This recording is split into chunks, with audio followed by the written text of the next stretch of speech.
Vamos ahora a donde nos quedamos en el capítulo 26 de aquí de la confesión. Aquellos que tuvieron la oportunidad de estar con nosotros hace 2 semanas atrás, si me pueden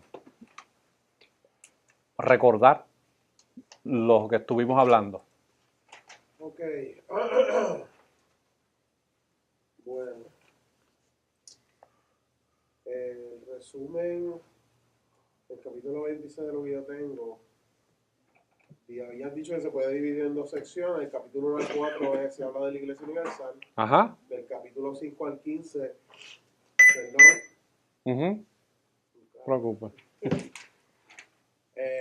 Del capítulo 5 al 15 se habla de la Iglesia local. Entonces, Okay. dentro de los capítulos 1 al 4, que incluye la Iglesia Universal, vamos a se discutieron 3 temas.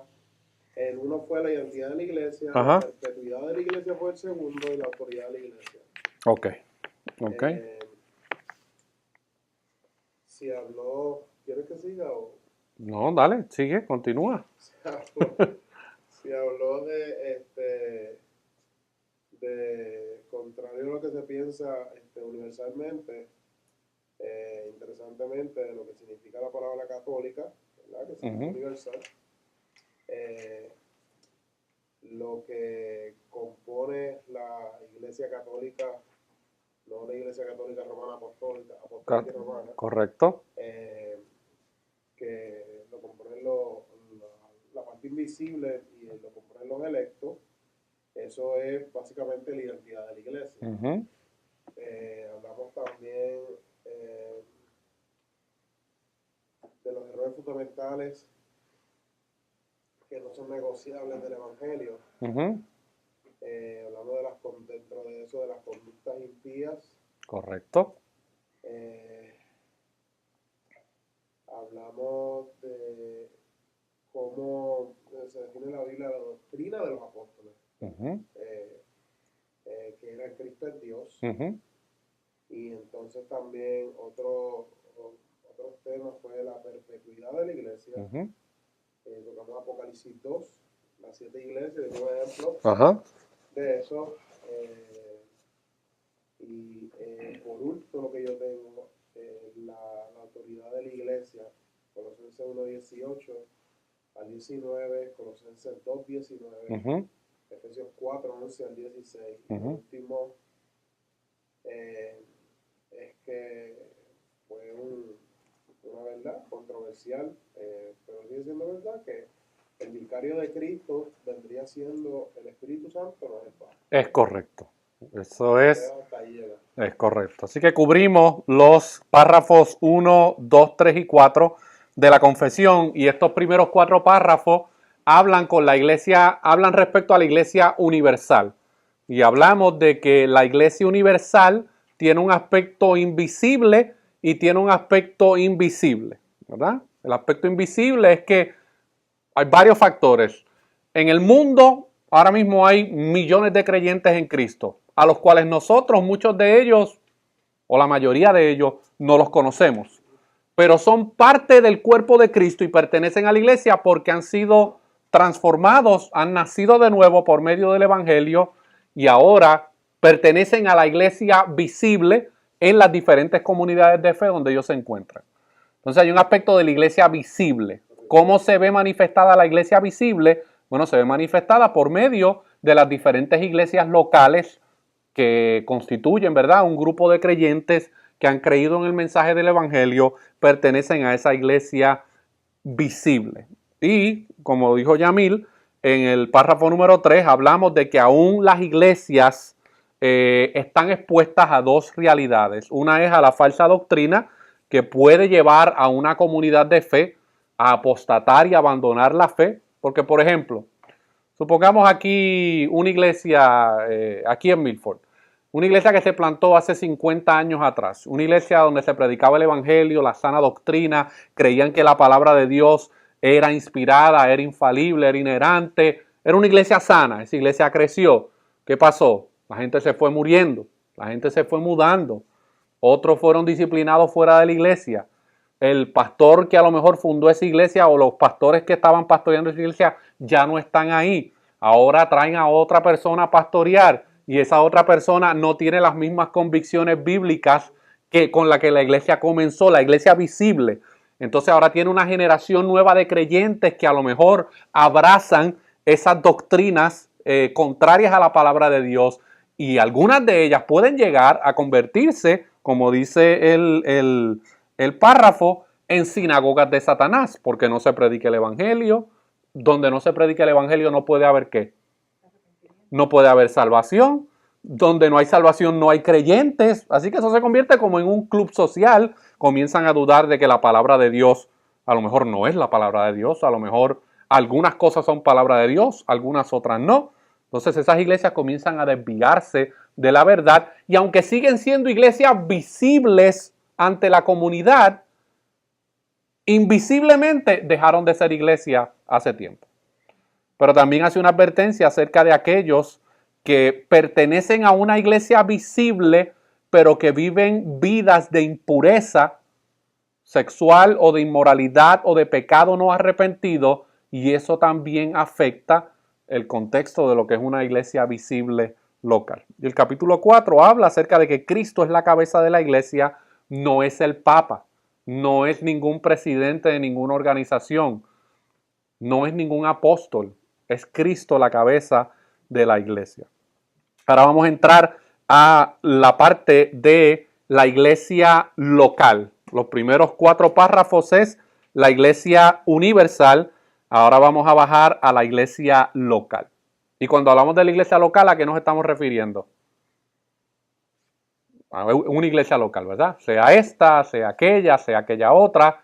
Cualquier lugar que proclame ser iglesia donde haya un grupo de creyentes, eso se constituye en una iglesia local. Y una iglesia local no depende de su cantidad. No depende de su cantidad. Pueden haber 10 como pueden haber 1000. Eso no es lo que determina si un grupo es una iglesia o no. Lo que determina que un grupo es una iglesia es que hay un grupo de personas que se reúnen, que han confesado el evangelio de Jesucristo y están siendo edificados por medio de su palabra dentro de un orden y una estructura. Y esa estructura y ese orden lo pone ¿quién? Lo pone Dios. Como Cristo es la cabeza, Él es el que establece cómo va a funcionar su cuerpo. Vamos entonces ahora al capítulo 5 para comenzar a discutirlo. Dice el párrafo número 5, en el ejercicio de este poder que le ha sido confiado, el Señor Jesús a través del ministerio de su palabra y por su espíritu llama a sí mismo del mundo a aquellos que le han sido dados por su Padre, para que anden delante de Él en todos los caminos de la obediencia que Él les prescribe en su palabra. Así que nosotros dijimos hace 2 semanas atrás que la iglesia invisible está constituida por ¿quiénes solamente?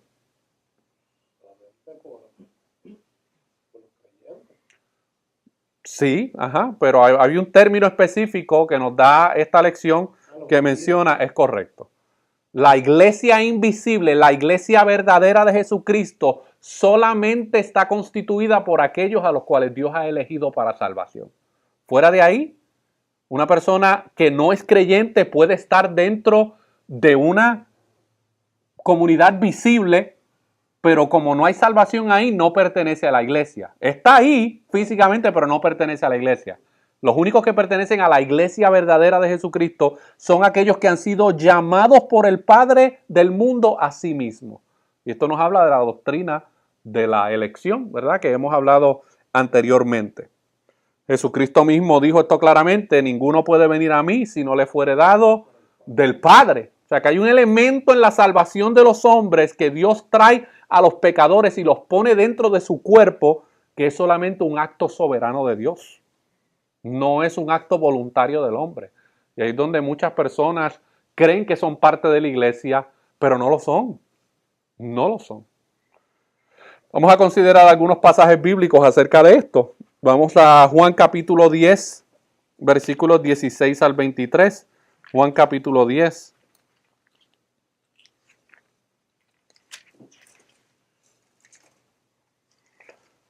Juan capítulo 10, versículos 16.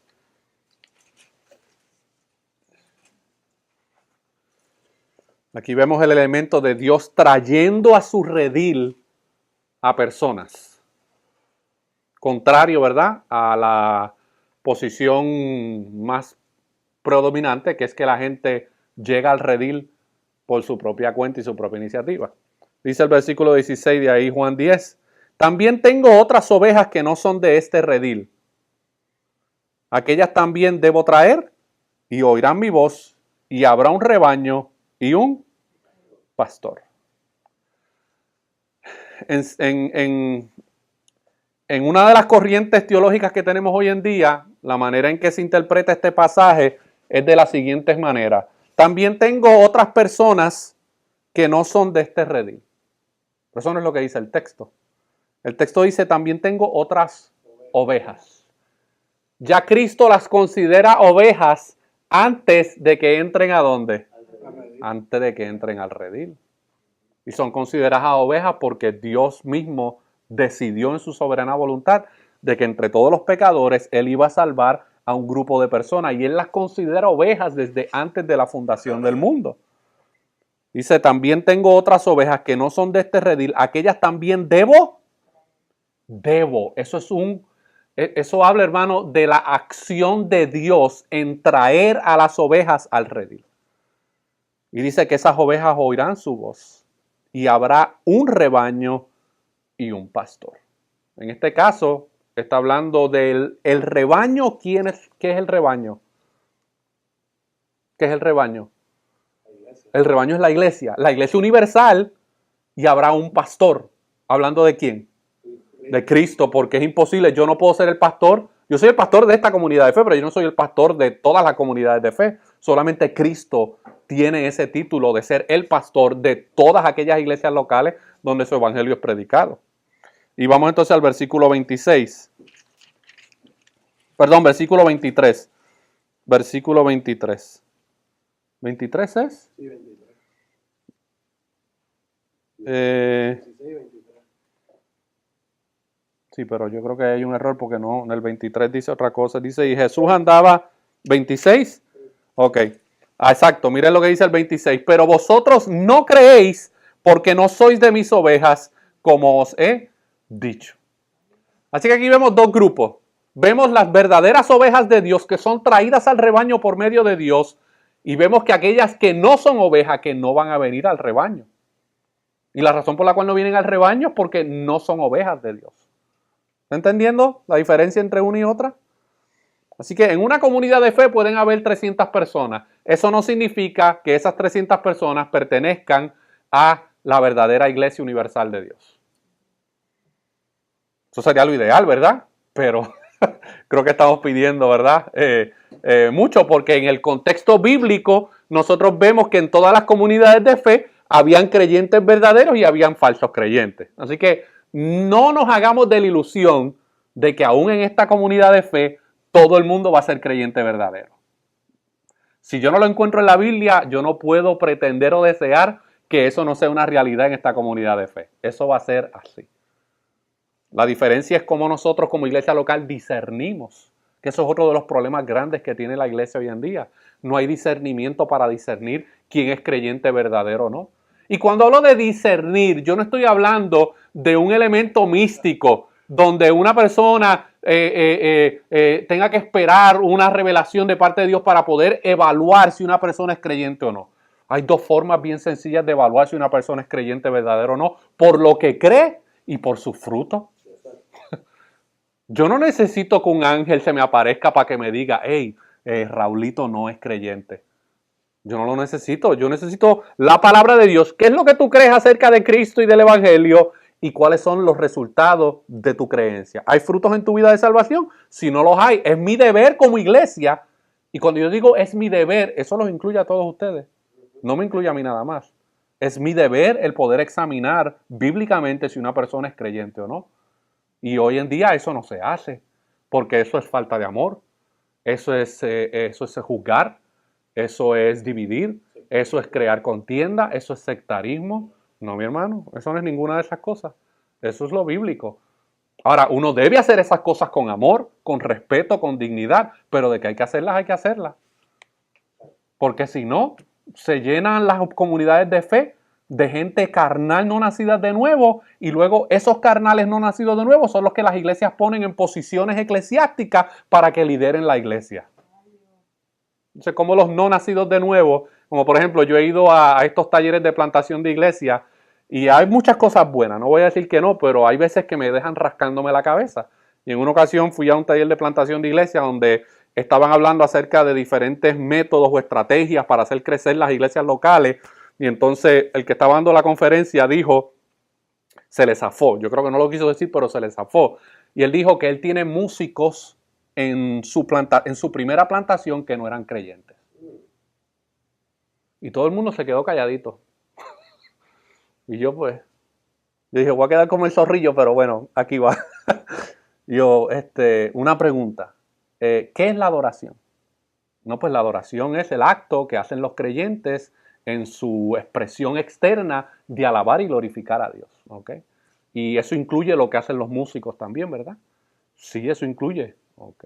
¿Y cómo un no creyente puede elevar verdadera adoración a Dios si no ha nacido de nuevo? Bueno, esa manera de entender la iglesia no es bíblica. ¿Me entiendes? No es bíblica. Y hoy nuestras comunidades de fe, créanme, porque yo fui músico y se los dije hace 2 semanas atrás, yo fui músico y yo sé lo que es estar en congregaciones donde la mayoría de los músicos no son creyentes, son impíos, pero porque tienen buen talento, los meten a tocar en las iglesias y después son muchachitos, porque casi siempre son jovencitos, se creen que pertenecen a la verdadera iglesia universal de Cristo y no pertenecen a la iglesia. Y las iglesias le hacen más daño, porque se quedan en esa nube de que son creyentes cuando no lo son. ¿Alguna duda o pregunta hasta ahí? Ok, pues sí. Vamos a Juan 12:32. El sábado estaba fumando marihuana y el domingo está tocando la batería.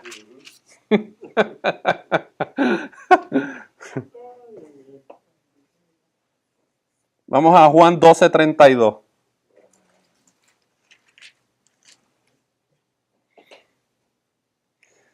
Juan 12:32. Aquí está Cristo hablando de su muerte y luego de su resurrección. Y miren lo que dice, un pasaje muy poderoso. Dice, y yo, si fuere levantado de la tierra, a todos atraeré a mí mismo. Vemos nuevamente las mismas palabras de Juan capítulo 5, las mismas palabras de Juan capítulo 10 y ahora en Juan capítulo 12 hay un elemento donde es Cristo, en este caso Cristo como Dios, que es el que atrae a los pecadores a él. No es un acto de la voluntad innata del hombre. Porque como ya leímos en Romanos capítulo 3, no hay ninguno justo, no hay ninguno quien busque a Dios, todos se han desviado, no hay ninguno que entienda. Vamos a Juan 17:2.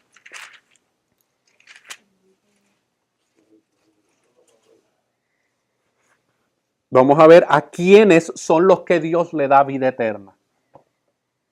Juan 17:2 dice, como le has dado potestad, hablando, aquí está Cristo hablando con el Padre en una de sus últimas oraciones antes de ser crucificado. Dice, como le has dado potestad sobre toda carne, para que dé vida eterna a todos los que le diste.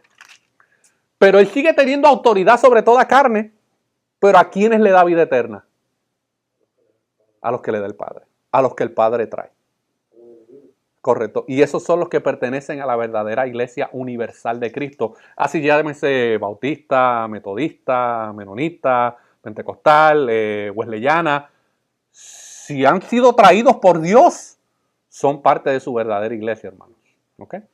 Aunque a lo mejor dentro de esas comunidades de fe puede que hayan situaciones, pero si Dios los ha traído, hermanos, son de Él, son sus ovejas. Vamos a Hechos capítulo 5, versículos 31 al 32. Hechos capítulo 5, versículos 31 al 32.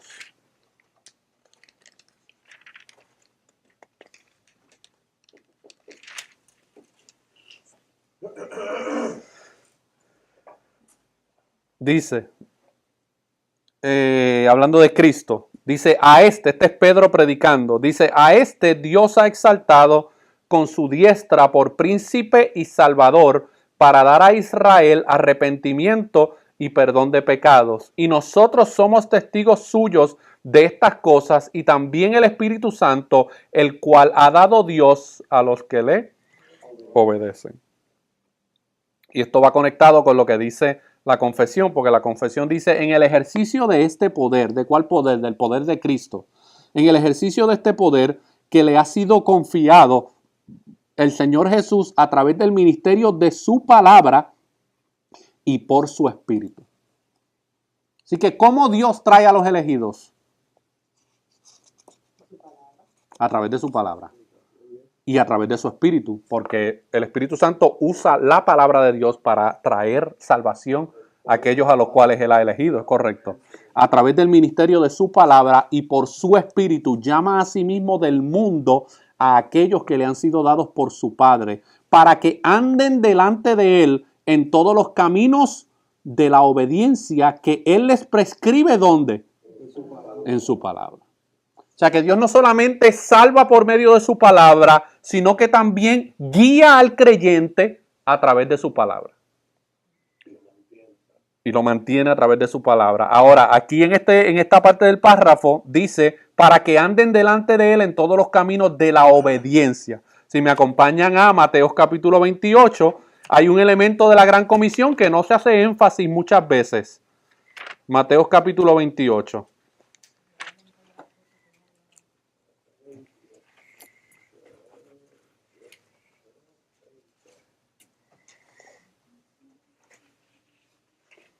Mateo capítulo 28, versículo... La gente por lo general predica y enseña mucho del 19. Bueno, pero tiene otro versículo. Esta es la gran comisión. Por tanto, id y haced discípulos a todas las naciones, bautizándolos en el nombre del Padre y del Hijo y del Espíritu Santo. Y yo quiero aquí detenerme un poquito para hablar de, por lo menos, lo que el texto bíblico nos presenta versus lo que se hace hoy en día. Por lo general, ¿cómo es que se opera el bautismo en la mayoría de los casos? Hoy en día, que usted haya visto o haya presenciado. ¿Cómo se lleva a una persona al bautismo? Por lo general. ¿Qué es lo que usted ha visto? Conversión o no conversión, bautismo y después discipulado. Ese es el patrón en la mayoría de los casos, ¿verdad? Exacto. ¿Quién quiere recibir a Cristo en esta noche? ¿Quién quiere aceptar a Cristo? ¿Entiendes? Ponen la musiquita, todos cierren los ojos, nadie esté mirando para ver quién pasa. Pasa alguien, repite esta oración. No estoy diciendo que Dios pueda haber hecho una obra de salvación en esa persona. No estoy diciendo, ese medio no tiene poder. Lo que tiene poder es la predicación de la palabra que se predicó y la obra del Espíritu Santo en esa persona. Pero por lo general, la tradición dominical en la mayoría de nuestras congregaciones, americanas, afroamericanas, hispanas, donde sea, es quienes quieren aceptar a Cristo en esta noche, aunque nunca se predicó el Evangelio, quienes quieren aceptar a Cristo. La persona pasa, se hace una oración y casi siempre en, qué sé yo, 2 o 3 semanas lo bautizan. En la mayoría de los casos es así. En otros casos lo bautizan ahí mismo. Ahí mismo lo bautizan. Pero fíjese que el texto dice lo siguiente. Dice, por tanto, id y haced discípulos. Por eso yo les había dicho anteriormente que el patrón bíblico que por lo menos podemos ver en la mayoría de los casos es que una persona es discipulado hasta el bautismo. No es que es bautizado y después es discipulado, porque por lo general mi experiencia ha sido que las personas aceptan a Cristo, los bautizan y nunca los discipulan. Nunca. ¿Qué es lo que reciben? Pues una predicación el domingo y tal vez alguna clasecita por aquí y por allá, pero nunca son discipulados personalmente. Algunos de ustedes ya llegaron creyentes aquí, a esta iglesia local. ¿A ustedes alguien los discipuló personalmente? Estoy casi seguro que en algunos casos sí. Pero haga memoria. Si alguien los discipuló personalmente.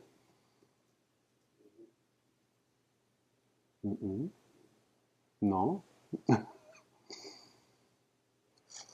Y algunos de ustedes han compartido conmigo que los bautizaron y usted pues se dio cuenta que no era creyente.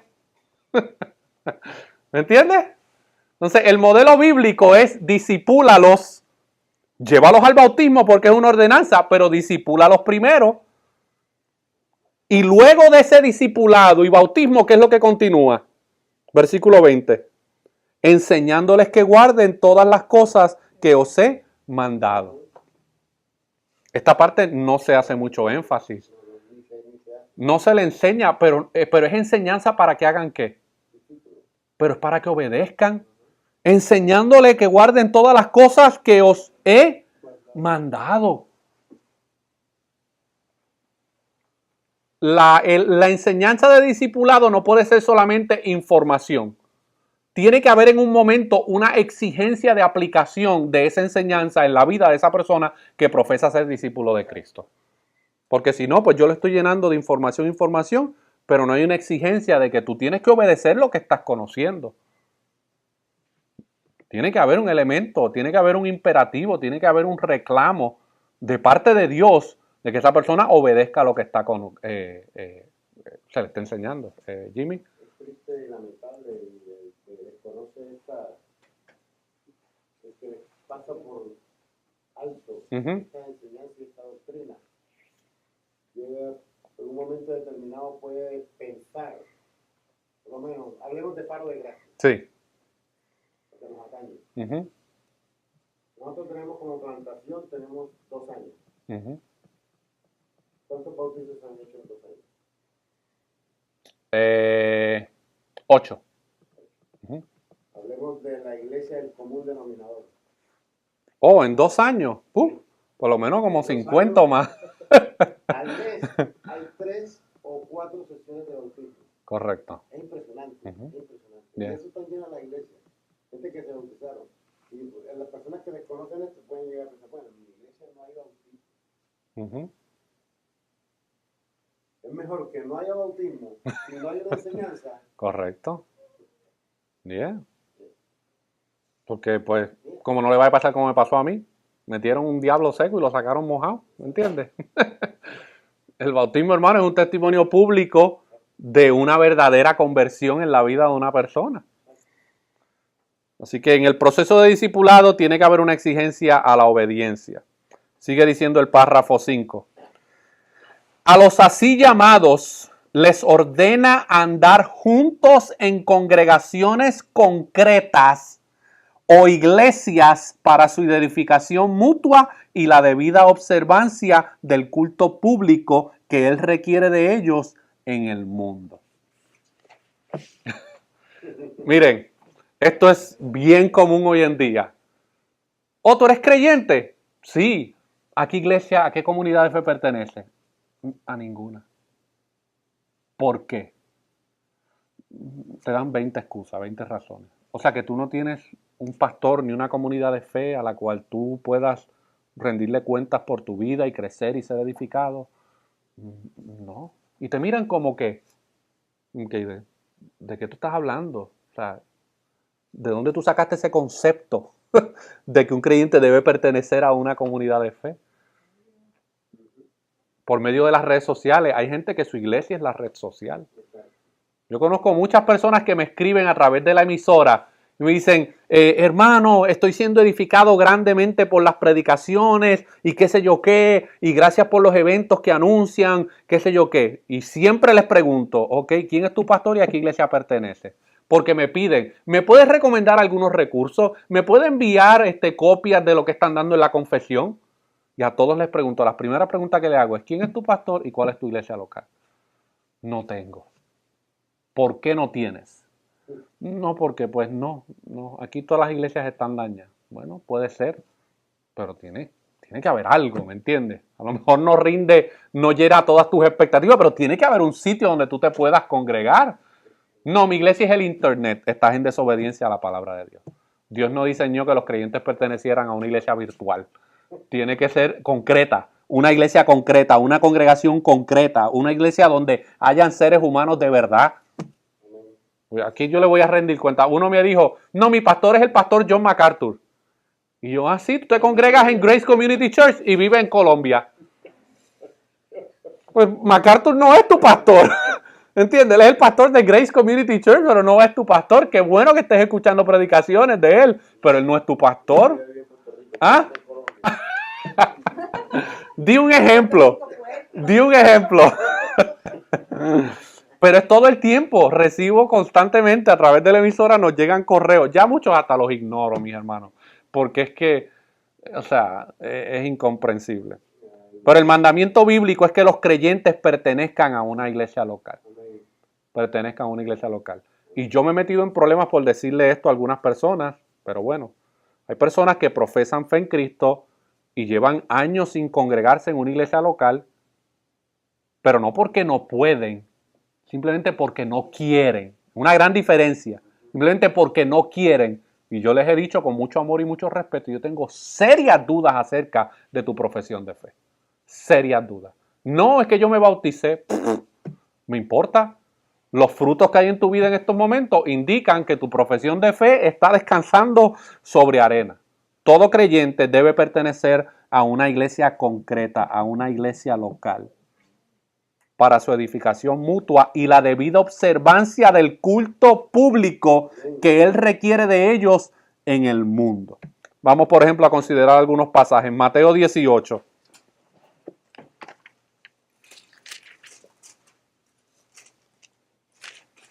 Mateo 18. Un pasaje que ya lo hemos discutido, que trata con el maravilloso proceso de la disciplina bíblica. Bueno, aquí hay un elemento básico que hay que establecer. Alguien no puede ser disciplinado fuera de la iglesia si primero no pertenece a una iglesia local. De hecho, yo creo que la razón principal por la que muchas personas nunca se unen a una iglesia local es porque no quieren ser corregidas bíblicamente. Por eso son espectadores, son simpatizantes, pero nunca se comprometen con una iglesia local. Mateo 18, versículos 15 al 20. Por tanto, si tu hermano peca contra ti, ve, repréndele estando tú y él solos. O sea, que está hablando de que tiene que haber seres humanos que se puedan reunir y dialogar sus problemas y resolver cualquier conflicto que haya. Una persona que no pertenece a una comunidad de fe no puede hacer eso. No puede haber ese diálogo, no puede haber esa interacción, no puede haber esa relación. Luego dice, si te oyere, has ganado a tu hermano. Mas si no te oyere, toma aún contigo a uno o dos, para que en boca de 2 o 3 testigos conste toda palabra. ¿De dónde tú vas a sacar los otros 2 o 3 para ser testigos? ¿De dónde los vas a sacar? Pues del mismo contexto. ¿Ah? ¿De dónde los vas a buscar? ¿De la calle? No lo puedes buscar de la calle, lo tienes que buscar del contexto de la iglesia local. Y luego dice, si no los oyere a ellos, dilo a la iglesia. ¿Y quiénes son la iglesia? Pues todos los creyentes, ¿verdad? Que hay una responsabilidad, hermano. Aquí es una responsabilidad mutua. Ahí no dice, si no oye a los 2 o 3 testigos, díselo al pastor. El pastor se supone que haya estado involucrado por lo menos en el primero y en el segundo proceso. Pero si no hay respuesta de esa persona, pues díselo a la iglesia. Para que la iglesia haga ¿qué? Lo mismo que hizo el primero y lo mismo que hizo el segundo paso. ¿Sí? Y yo creo que eso es algo que nosotros como iglesia local, hermano, debemos entender. Cuando una persona va a ser disciplinada fuera de la membresía de la iglesia debe participar de ese proceso. Tiene que haber un paso, un procedimiento a seguir, hermano. Pero no simplemente como con una actitud de juicio de que, pues vamos a sacar a todo el mundo que podamos. No. Una actitud de amor, de buscar la reconciliación, el perdón, el arrepentimiento en la persona. Pero si la persona no oye a la iglesia, y esa palabra es bien interesante, hermano, si no oyere a la iglesia. ¿Cómo tú oyes algo? Porque alguien está, ¿qué? Hablando. ¿Me entiendes? Por eso es que nosotros, por lo menos en esta congregación, hacemos mucho énfasis en lo que es la responsabilidad congregacional donde cada uno de nosotros tenemos una responsabilidad unos para con otros. O sea, no puede depender solamente de uno o de dos o tres personas. Todos somos responsables unos de los otros. Dice, si no oyere a la iglesia, eso significa que la iglesia, los hermanos, las hermanas de esa comunidad de fe han hecho lo posible por aconsejar, han hecho lo posible por exhortar, han hecho lo posible por reprender, han hecho lo posible por llamar a esa persona al arrepentimiento. Y si no obedece y no oye, dice que lo tengas por gentil y publicano. Y ya hemos estudiado el pasaje, ¿verdad? Toda autoridad se le ha dado a la iglesia, donde uno, dos o tres estén reunidos, allí estaré yo en medio de ellos. Así que aún en el proceso de disciplina bíblica, hermanos, Dios está ahí. Porque ¿quién fue el que estableció este proceso? Él mismo. Y Él honra ese proceso cuando se hace de una manera bíblica. ¿Ok? Somos humanos, podemos cometer errores tal vez en este proceso, pero debemos, hermanos, buscar la manera de hacerle entender a la gente que profesa ser creyente y está mostrando vidas totalmente contrarias a su profesión de fe, de que hay consecuencias a sus acciones. Porque afecta a todo el mundo. Afecta la reputación no solamente de Cristo, sino afecta la reputación de la iglesia local. Yo estoy discipulando a una persona y esa persona me confesó hoy que tenía dudas acerca del bautismo porque estaba preocupado porque él no quería ser como lo que ha visto de otros que se han bautizado. En otras palabras, me está diciendo, yo he visto a muchos que se han bautizado en las aguas y sus testimonios son pésimos, son terribles, son de escarnio a Cristo. Yo no quiero hacer eso. Y esta persona todavía no se ha bautizado y tiene una conciencia de lo que significa la profesión pública de fe por medio del bautismo. Miren lo que dice Hechos capítulo 14, versículos 21 al 23. Hechos capítulo 14, versículo 21 al 23. Porque dice el párrafo, dice, a los así llamados les ordena andar juntos en congregaciones concretas o iglesias para su edificación mutua y la debida observancia del culto público que él requiere de ellos en el mundo. Y vamos a ver este detalle aquí en este pasaje.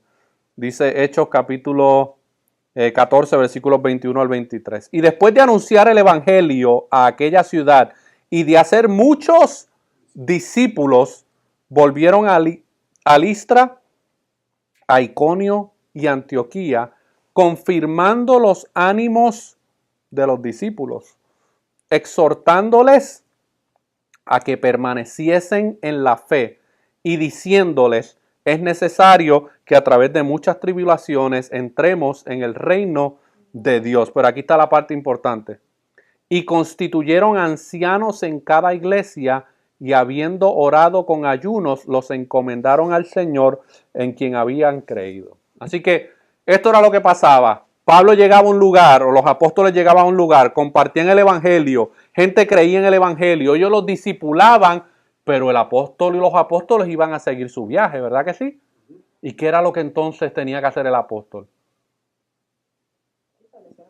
Tenía que establecer ancianos en cada una de estas comunidades de fe. No podía simplemente decirle, bueno, pues ahí los discipulé, ahí resuélvanse como puedan. No, tenía que dejar a alguien o ancianos en una comunidad de fe para que pudieran guiar a esos creyentes y pudieran encomendar a esos creyentes en el Señor. Eso es parte de lo que constituye a una iglesia local. Una iglesia local debe estar constituida por creyentes, pero dentro de esos creyentes debe haber un pastor o un grupo de pastores para que puedan guiar y liderar a esa congregación. Vamos a Tito 1:5.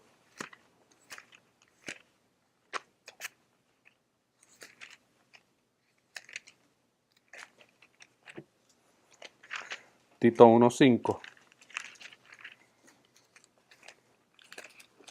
¿Alguna duda, hermanos, o pregunta hasta aquí de lo que hemos dicho?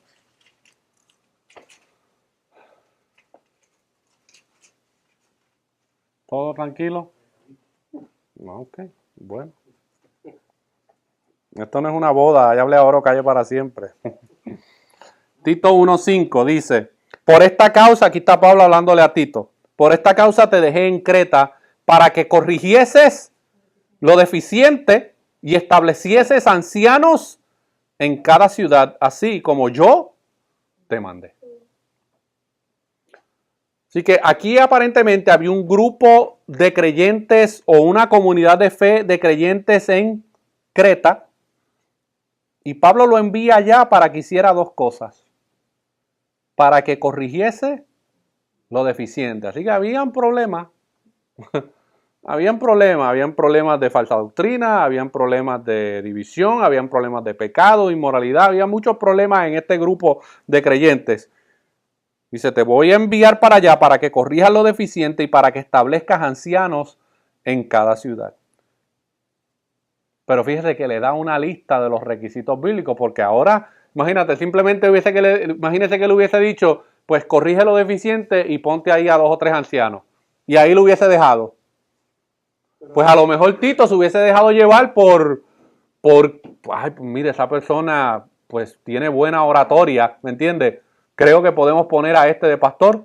No, él le da los requisitos bíblicos, del versículo 6 en adelante hasta el versículo 9.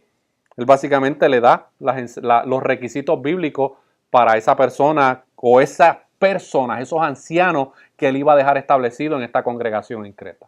Yamil, ¿ibas a decir algo? Sí, iba a decir que se puede interpretar también que el corregir lo deficiente, parte de lo deficiente era que no había ancianos. Una posibilidad, correcto. Bien. Eso viene a ser parte de esa deficiencia. Correcto. También. Aquí en Georgetown hay una iglesia que no tiene pastor. Hay un grupo de hispanos que se reúne aquí en Georgetown. Son como 50. Wow. Yo me los encontré vendiendo Comcast hace un tiempo atrás. Y pues empezamos a hablar. Y entonces pues él me dijo que era cristiano. Y yo pues le dije que estábamos comenzando la obra y qué sé yo qué acá. Y entonces me dijo, ¿y cómo funciona tu iglesia? Yo le dije, ¿a qué te refieres? Bueno, ¿ustedes tienen pastores? Digo, bueno, en este momento tenemos uno solo que soy yo, pero eventualmente sí tendrá otros pastores. Dicen, nosotros no creemos en pastores. No creen en pastores. Yo le dije, sí. Y yo digo, ¿según quién? Dicen, no, todos nosotros somos pastores. ¿Y de dónde sacaste eso? ¿De qué catecismo sacaste eso? ¿O de qué literatura? Porque eso no es lo que vemos en las escrituras. Y le abrí las escrituras, hermano, y lo llevé por todos estos pasajes bíblicos. Y le dije, ¿y qué fue lo que hizo Pablo aquí en esta ciudad? Estableció ancianos. ¿Y qué fue lo que hizo acá? Puso ancianos. ¿Y qué fue lo que hizo aquí en Tito? Le dijo a Tito que estableciese ancianos en las iglesias. Ellos todos son pastores en esa iglesia. Imagina este desorden. Entonces cuando lo apreté un poquito más, le dije, ¿todos son pastores en la iglesia? Me dijo, sí, aquí todos somos pastores. ¿Y las mujeres son pastoras también? No, las mujeres no. Pues entonces no son todos. Decídete. O son todos o no son todos. No, ellos tienen un corillo como de 30 hombres pastores en esa congregación. Terrible, hermano. No nos vayamos muy lejos. Aquí en Georgetown. Aquí en Georgetown. Y yo digo, ¿cómo se llama la iglesia? Somos los hermanos de Cristo. Ok. Son los pastores de Cristo. Me dieron ganas de decirle 2 o 3 cosas más, pero me contuve.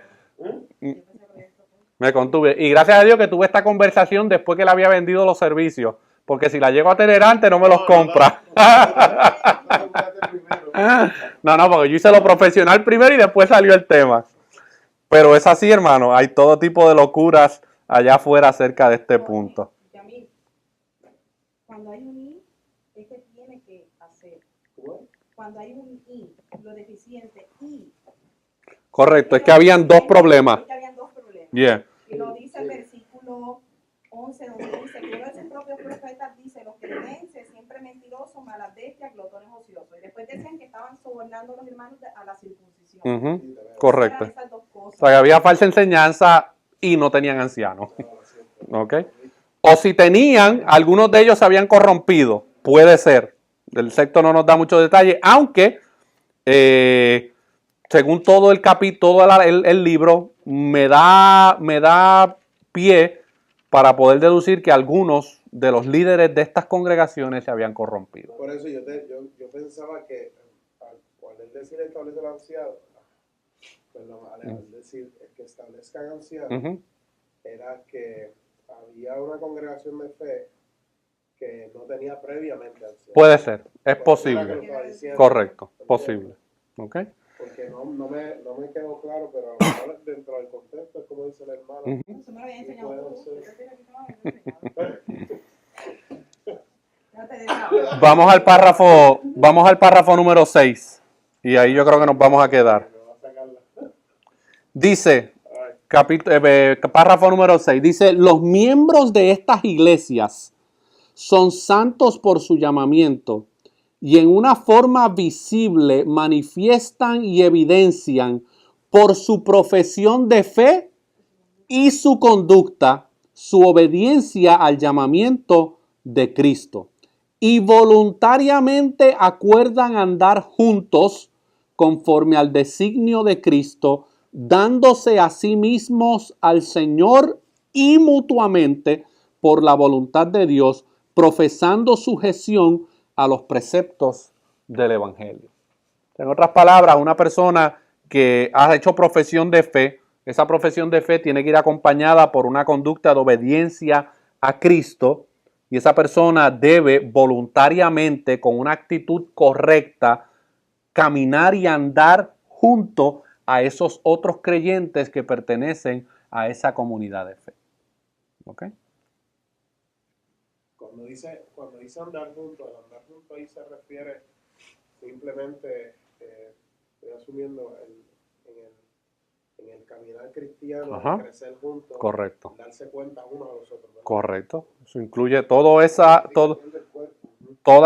esos elementos forman parte de lo que, esta es la responsabilidad de los miembros, hermanos. Hay un llamado de parte de Dios a los miembros de estas iglesias a que den evidencia y manifiesten por medio, o sea, ellos tienen que evidenciar y manifestar de forma visible su profesión de fe por medio de su conducta y obediencia. Y deben buscar andar juntos con todos aquellos que también pertenecen a esa comunidad de fe. Ese es el mandato bíblico, mis hermanos.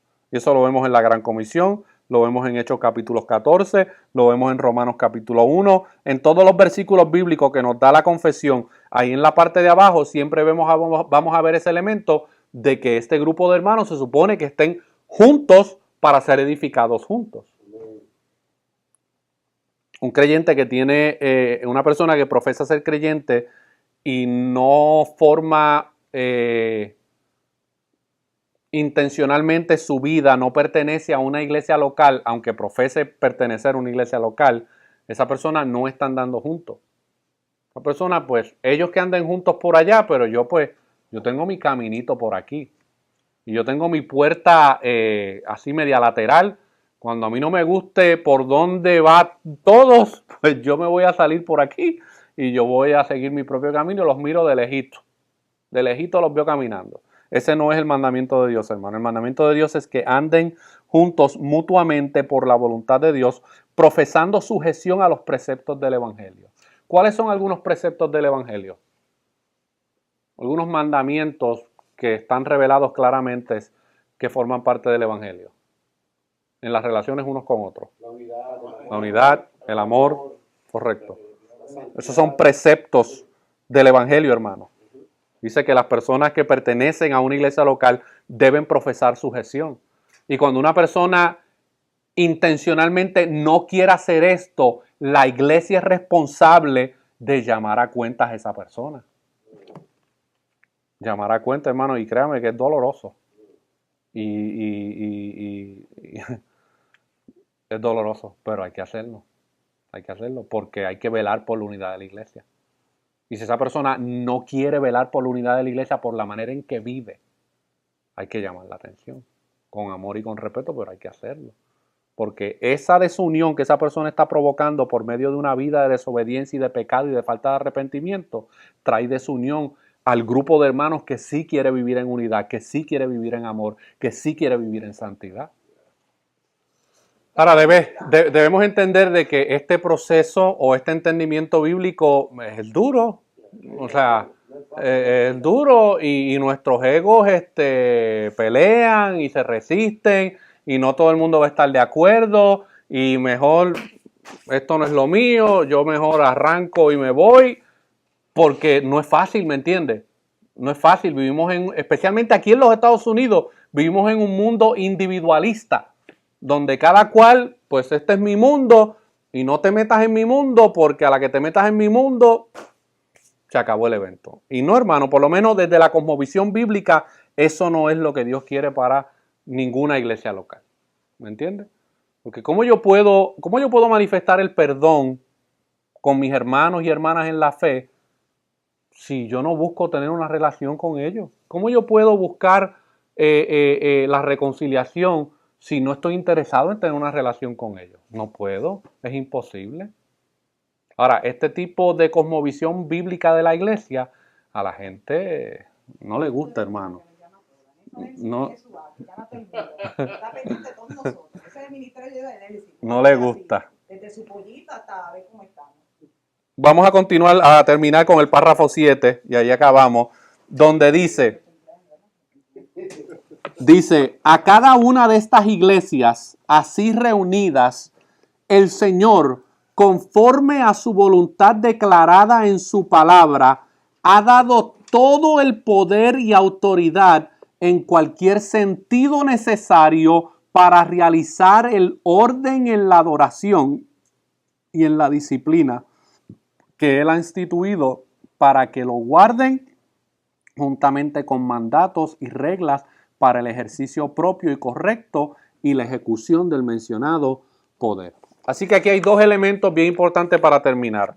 Aquí está el elemento de lo que se conoce como el principio regulador. Dios le ha dado una autoridad a la iglesia para que en el culto público de adoración ellos hagan lo que exclusivamente la palabra de Dios ordena.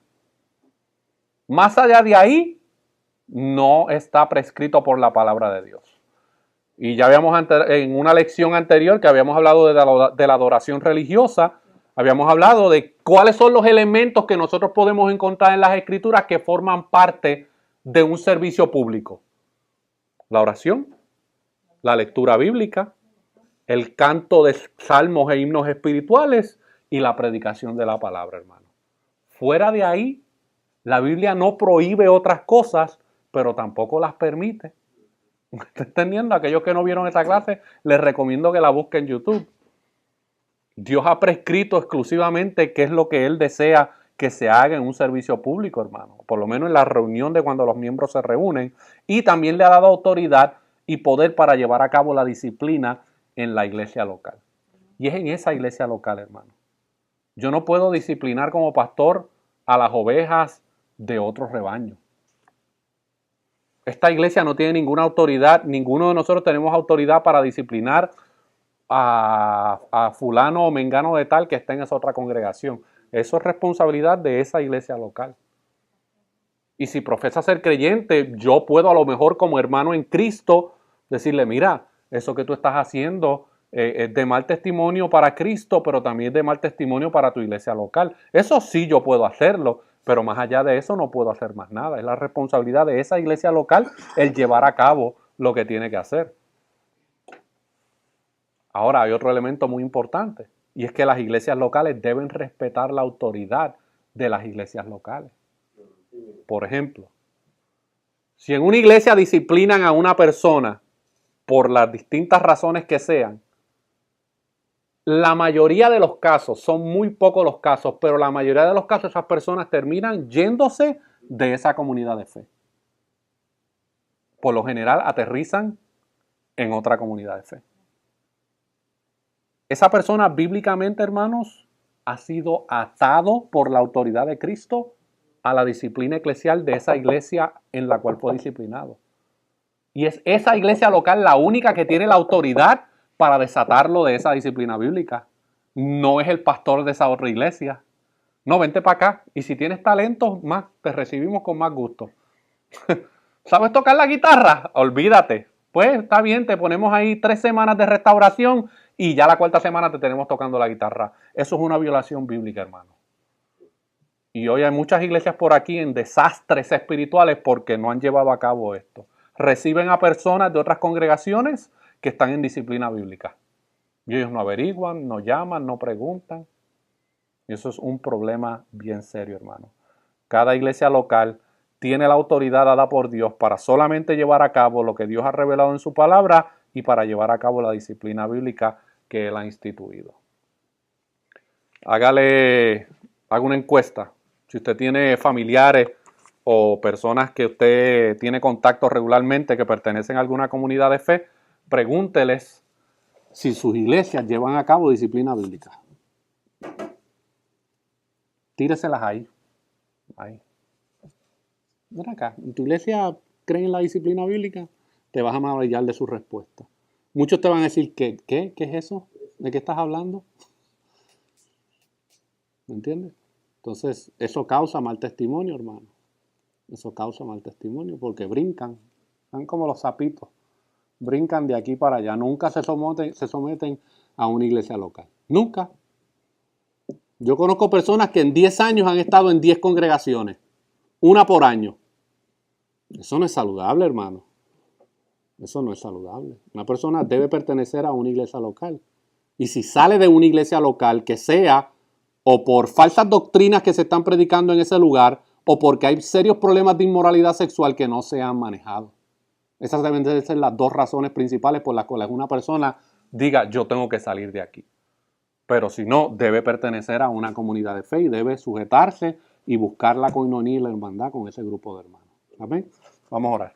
Padre, te damos gracias por la bendición de poder seguir estudiando tu palabra. Te pedimos que tú nos ayudes, Señor.